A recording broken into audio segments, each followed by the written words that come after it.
Bismillahirrahmanirrahim.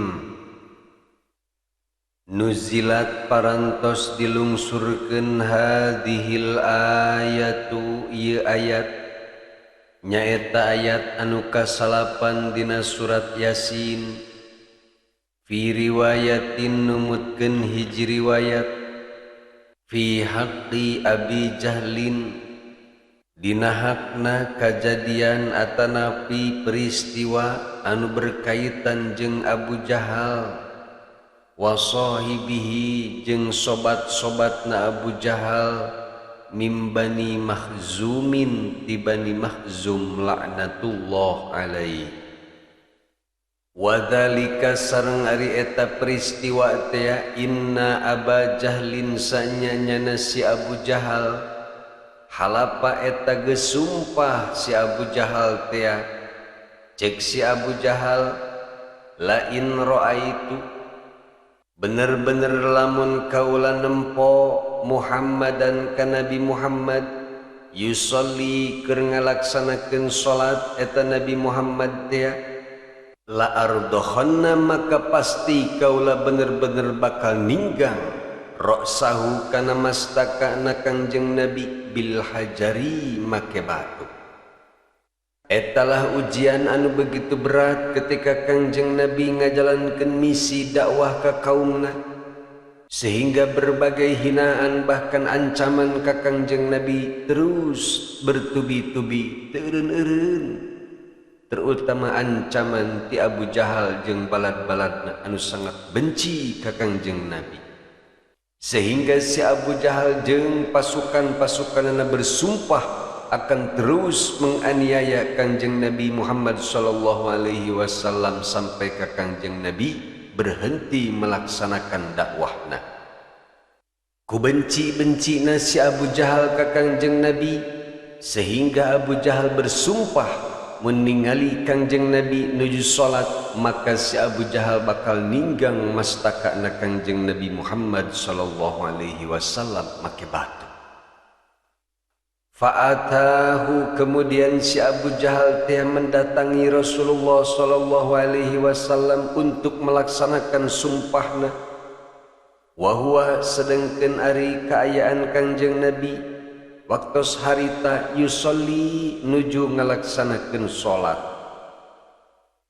Ketika si Abu Jahal ningali Kangjeng Nabi nuju ngalaksanakeun salat, maka langsung bae eta si Abu Jahal teh nyokot batu gede, tujuanana rek ditinggangkeun kana mastakana Kangjeng Nabi Muhammad sallallahu alaihi wasallam.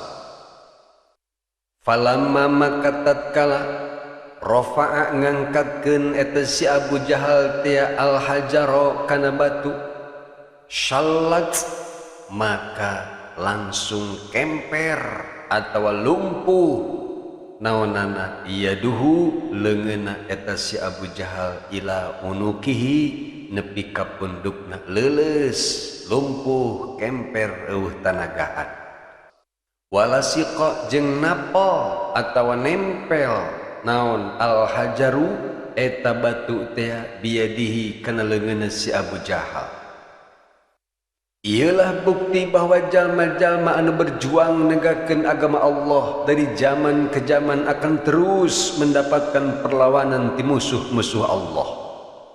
Bahkan semakin lempeng perjuangan orang negakeun agama Allah, maka musuh-musuh Allah oge akan semakin keras melakukan perlawanan ka urang. Numatak lamun perjuangan dakwah urang can mendapatkan rintangan ti musuh-musuh Allah, berarti dakwah urang masih keneh di level bawah eta mah. Dakwah can aya nu ngabegegan-begegan acan mah eta merendah keneh dakwahna berarti. Atawa bisa jadi dakwahna di pilihan, kur nyampaikeun hukum anu amis-amisna hungkul ka masyarakat teh, can wani nyampaikeun hukum-hukum anu pahit ka masyarakat teh. Kusabab sieun kalengitan jamaah misalna atawa sieun eueuh nu mere amplop misalna nepi ka dakwah dengan lele tak bae kana beunghar jeung ka pejabat supaya marere duit. Ketika ningali kesalahan jalma beunghar mah diantep bae tawani ngalempengkeun kasalahanana da sieun kalengitan income. Tapi ketika nempok we jalma miskin melakukan kesalahan beak disikat. Nya kitu deui ketika ningali kesalahan pemerintah oge diantep bae da sieun teu dibere subsidi. Bah, nu kieu mah lain dakwah, tapi neangan pamor jeung neangan duit nu kieu mah ngaranna. Seperti itulah sejarah telah membuktikan dimimiti para nabi, para sahabat, terus kabeh dieuna para ustad-ustad anu dakwahna lempeng negakeun agama Allah, pasti anu ngaranna ledekan, hinaan, ancaman bakal jadi lalap sapopoe. Geus teu aneh deui nu ngaranna nu kitu mah. Diledek, dihina mah geus teu aneh deui, loba kapeurih. Atawa diuji ku kemiskinan hese neangan usah ketika asup di dunia dakwah mimiti ngajarkeun ngaji Iqra ka barudak terus diajar dakwah leuletikan ka masyarakat kempes ekonomi teh ngadadak hese duit lain kitu Kang Anas Kang Asep ialah ujian ti Allah Subhanahu wa taala pikeun jalma-jalma anu istiqomah memperjuangkan agama Allah pasti bakal diuji. Mun teu dihina pasti bakal diancam henteu, dihina henteu ku batur teh ngan hirup dimiskinkeun. Kitulah cara Allah menguji hamba-hambana anu lempeng ibadah sareng dakwah negakeun agama Allah Subhanahu wa taala. Akan tetapi sakumaha hebat perlawanan ti musuh-musuh Allah, pasti Allah akan selalu menolong hamba-hamba anu bener-bener daek sabar sareng taat ka Allah bari terus istiqomah berjuang negakeun agama Allah Subhanahu wa taala. Ngan terkadang pertolongan Allah dongkapna ketika hamba bener-bener tos tidak berdaya atau dalam situasi kepepet kakarak tidinya Allah ngalungsurkeun pertolongan anu sangat tidak diduga-duga ku siapapun. Nu matak wayahna Kang Anas, Kang Asep, Kang Hudri, Kang Usman, Kang Eman, nya kitu deui Kang Roni sareng guru-guru simkuring nu sanesna. Yuk urang silih doakeun mudah-mudahan Allah memberikan kekuatan sareng kasabaran ka urang sadayana sareng ka jalmi-jalmi anu ikhlas berjuang negakeun agama Allah Subhanahu wa taala. Seperti kejadian ieu ketika batu tinggal ninggangkeun ka mastaka Rasulullah nembe pertolongan Allah anu teu disangka-sangka sareng anu luar biasa tea dongkap. Carana Allah ngemperkeun atawa ngalumpuhkeun leungeun nepi ka pundukna si Abu Jahal. Jeung eta batu teh aneh luar biasa, kok bisa nempel kana leungeun si Abu Jahal. Masya Allah, etalah bukti pertolongan Allah anu teu disangka-sangka ka hambana. Ketika si Abu Jahal leungeunna ngadadak lumpuh jeung ieu batu teh terus nempel bae kana leungeunna, maka si Abu Jahal bari era-era oge kapaksa balik deui ka anak buahna. Palamma ada maka tatkala ieu si Abu Jahal teh balik deui ila ashabihi ka balad-baladna si Abu Jahal wa akhbarahum kemudian si Abu Jahal teh ngabarkeun ngabejakeun ka balad-baladna bima roa kana perkara anu tos dialami ku si Abu Jahal jeung kana perkara anu tos disaksikeun ku si Abu Jahal teh sakoto maka ragraglah naon al hajaru batu anu aya dina leungeunna teh. Masya Allah, maha kawasa Allah anu nulungan ka hamba-hambana. Faqala Kemudian ngomonglah rajulun hiji lalaki min Bani Makhzumin ti golongan Bani Makhzum, ana aqtuluhu bihadal hajari, kaulah ya anu bakal ngabunuh ka Kangjeng Nabi ku ieu batu. Kitulah sifat jalma-jalma anu geus ditutup mata hatina tina hidayah, dibere peringatan teh lain malah sieun ieu ka Allah, tapi justru malah semakin berani terang-terangan melawan hamba-hamba Allah. Seperti ia laki-laki ti Bani Mahjum teh sakitu geus bukti nempo ku matakna sorangan leungeun Abu Jahal nepi ka beheungna kemper lumpuh jeung batu nepi ka nempel kana leungeun Abu Jahal. Ih, eueuh kasieun ieu, malahan nekat rek ngabunuh Kangjeng Nabi Muhammad sallallahu alaihi wasallam. Na'udzubillah min dzalik. Fa'atahu, kemudian ieu lalaki ti Bani Mahjum teh anu arek ngabunuh ka Kangjeng Nabi teh mendatangi Kangjeng Nabi Muhammad sallallahu alaihi wasallam. Wa huwa, sedengkeun ari Kangjeng Nabi yusolli kaayaanana nuju salat seperti tadi. Ketika ia lalaki anu rek ngabunuh Kangjeng Nabi teh geus aya dicaket Kangjeng Nabi anu nuju salat, fa arada ayyarmiyahu bil hajari, kemudian ketika eta lalaki teh rek mabet ka Kangjeng Nabi make batu, fa amallahu taala, maka Allah Subhanahu wa taala ngalolongkeun basarahu kana panempona eta si lalaki. Ngadadak lolong teu bisa nempo apapun. Faja'ala yasma'u sautahu alaihi salam, maka jadilah eta rajul teh bisa ngadenge kana soanteunna Kangjeng Nabi Muhammad sallallahu alaihi wasallam, wala yarahu, akan tetapi na eta si rajul teh teu bisa ningali ka Kangjeng Nabi Muhammad sallallahu alaihi wasallam.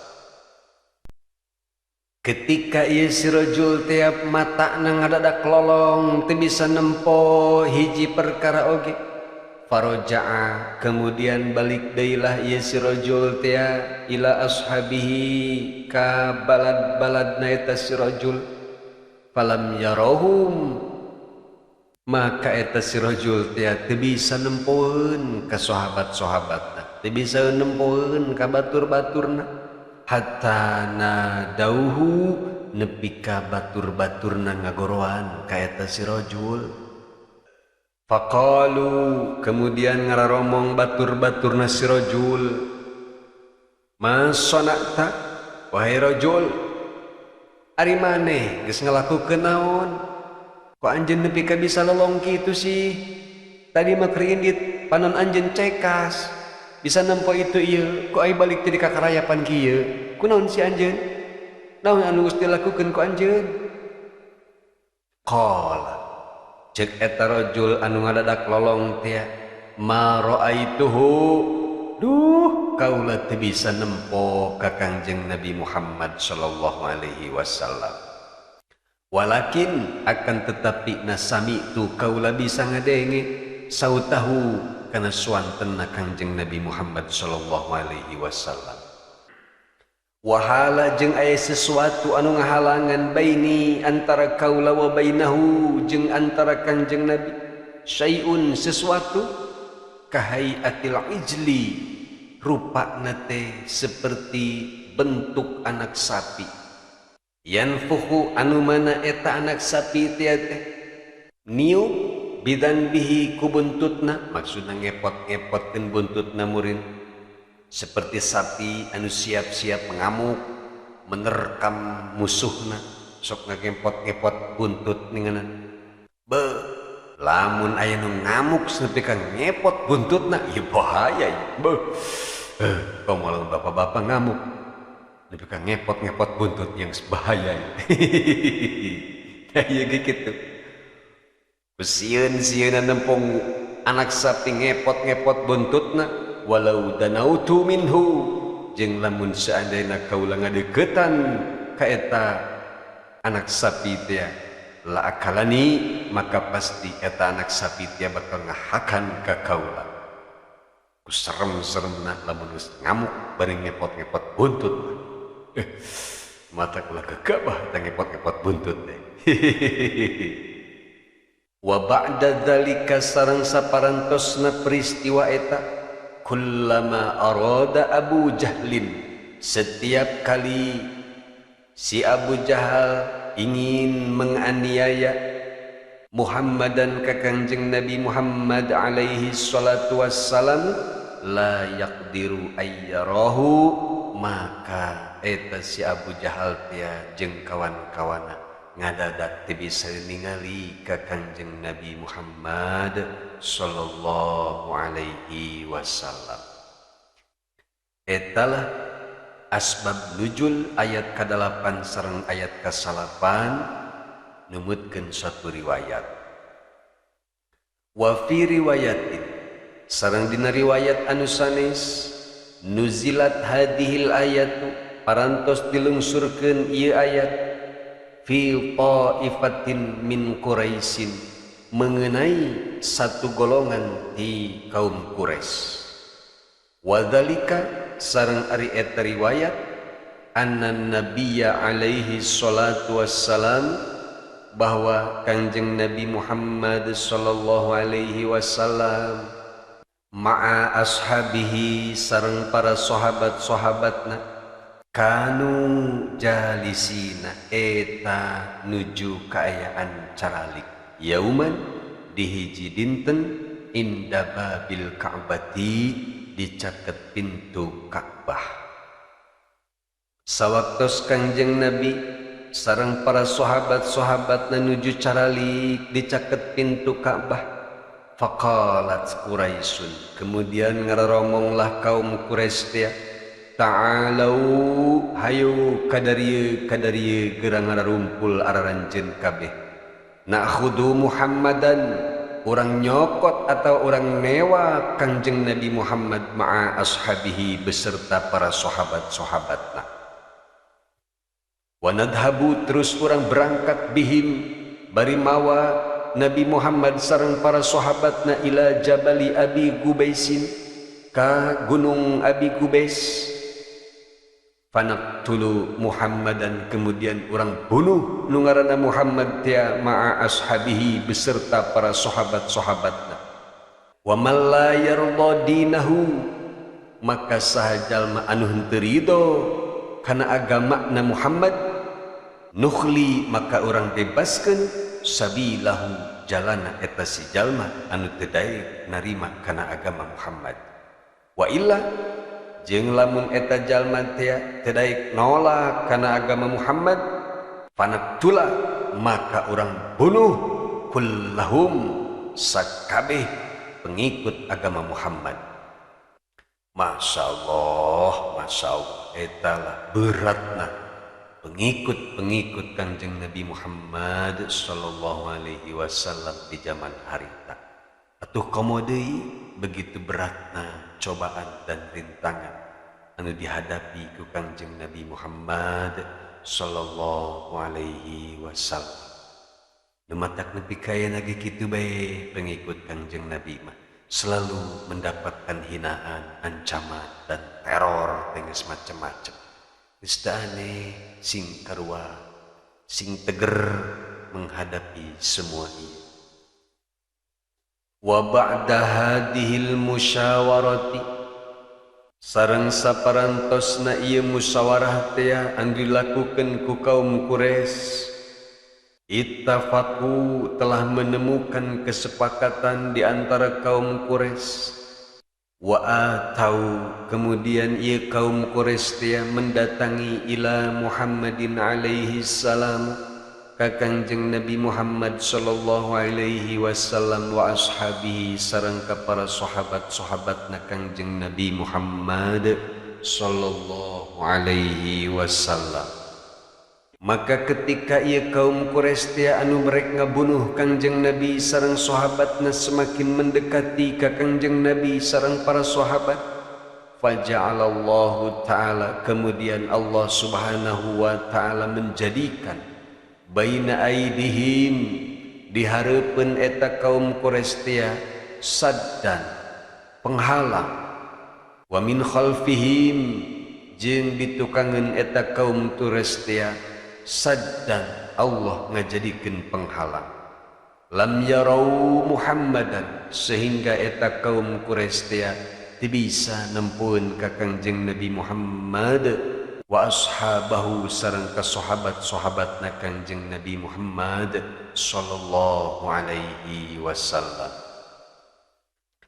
Wa fi riwayatin sareng numutkeun dina riwayat anu sanesna nuzilat hadhil ayatu parantos dilungsurkeun ieu ayat anu kasalapan dina surat Yasin teh fi haqqil musyrikina eta mengenai tentang keadaan kaum musyrikin. Wadzalika sareng ari eta riwayat teh annahum sanyana kufar Quraisy atanapi kaum musyrikin kanu mujtami'ina eta keur araya atawa keur kumpul kabeh fi majlisin wahidin di majlis anu hiji atawa di salah satu majlis minhum di salah satu eta kaum. Ketika ieu kaum musyrikin teh berkumpul di hiji tempat, faqala ba'duhum maka ngaromonglah sebagian eta kaum musyrikin teh fi haqqi Muhammadin alaihi salatu wassalam tentang hak Nabi Muhammad sallallahu alaihi wasallam syai'an kana hiji perkara.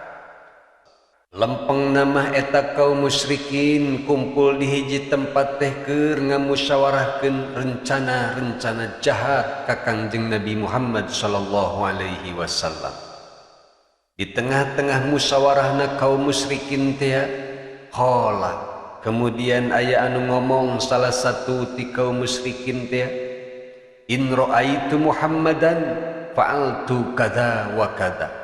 Lamun kaula nempo nu ngaranna Muhammad, kaula bakal ngalakukeun kitu dan lain sebagainya rencana-rencana jahat mereka. Sawaktu ieu kaum musyrikin teh berkumpul ngamusyawarahkeun rencana jahat ka Kangjeng Nabi, faja'an nabiyyu alaihi salatu wassalam maka dongkaplah Kangjeng Nabi Muhammad sallallahu alaihi wasallam wa qama indahu kemudian Kangjeng Nabi ngadeg dicaket eta kaum anu kerapat teh wa qara'a kemudian Kangjeng Nabi maoskeun surat Yasin kana surat Yasin ila qaulihi dugi ka firman Allah fahum la yubsirun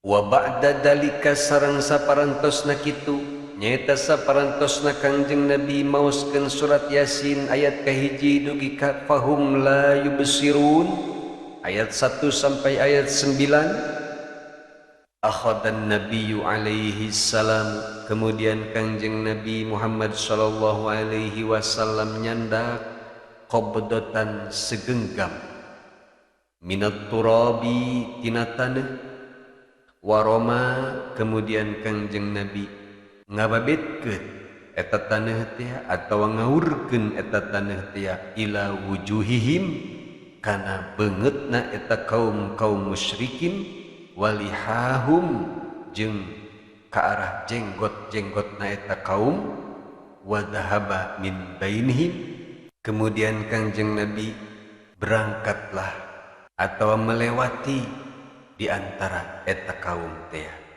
falam yarauhu maka eta kaum teh kabeh oge teu bisa ningali ka Kangjeng Nabi Muhammad sallallahu alaihi wasallam.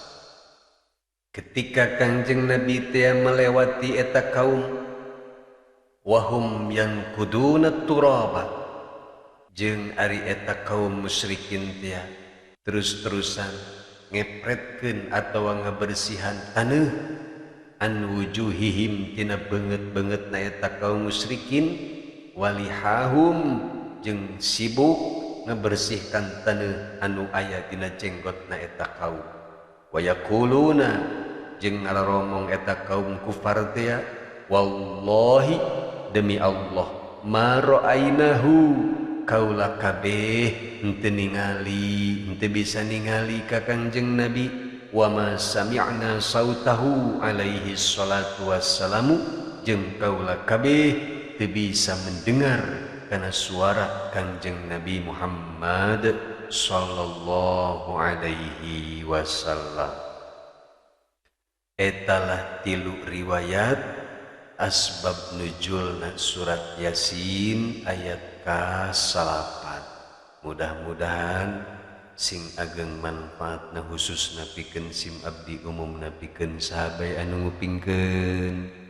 Sareng pamudah-mudahan urang sadayana sing tiasa ngambil hikmah sareng pelajaran pikeun urang sadayana. Salah satu hikmahna nyaeta tadi setiap jalma anu berjuang menegakkan agama Allah dengan sungguh-sungguh pasti akan selalu mendapatkan tantangan dan cobaan. Akan tetapi di balik cobaan itu semua, yakinlah Allah akan selalu memberikan pertolongan kepada hamba-hamba anu selalu bersabar sareng daek terus istiqomah negakeun agama Allah Subhanahu wa ta'ala. Mudah-mudahan urang sadayana sing kalebetkeun hamba-hamba Allah anu istiqomah ngalaksanakeun ibadah sareng dakwah ngajak orang lain kana jalan anu dipikaridho ku Allah Subhanahu wa ta'ala. Sareng pamudah-mudahan ku berkah wasilahna aosan surat Yasin ieu urang sadayana sing diberikan pertolongan ku Allah Subhanahu wa ta'ala dengan segera. Sareng pamudah-mudahan ketika dibacakeun riwayat singkat betapa pedihna sareng betapa susahna perjuangan Rasulullah dalam menjalankan dakwah ieu. Mudah-mudahan urang sadayana sing tambih-tambih mika cinta ka Kangjeng Nabi, sing tambih-tambih cinta ka para sahabat Kangjeng Nabi, dan cinta eta dibuktikeun ku urang sadayana dengan cara semakin sungguh-sungguh ngalaksanakeun perintah Allah sareng Rasulna sareng sungguh-sungguh menjauhi semua perkara yang dilarang ku Allah sareng ku Rasulna. Amin ya Allah ya rabbal alamin. Wallahu a'lamu bissawab.